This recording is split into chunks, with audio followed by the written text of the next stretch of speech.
একটা ছোট্ট টিপস, মাছ যখনই যে কোনো মাছ ভাজতে যাবে তখনই একটু নুন দিয়ে দেবে। নুন দিয়ে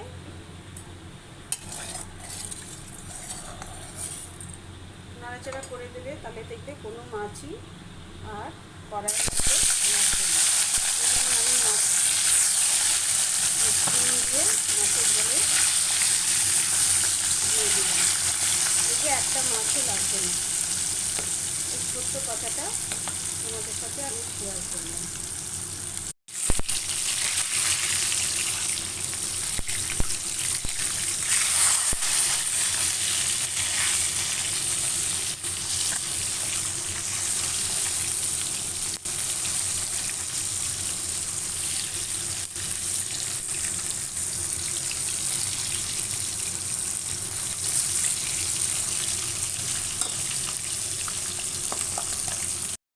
একটা মাছও কিন্তু লাগেনি, দেখো সব মাছগুলো কত সুন্দর করে ভাজা হয়েছে। তোমরাও এই টিপসটা ফলো করো।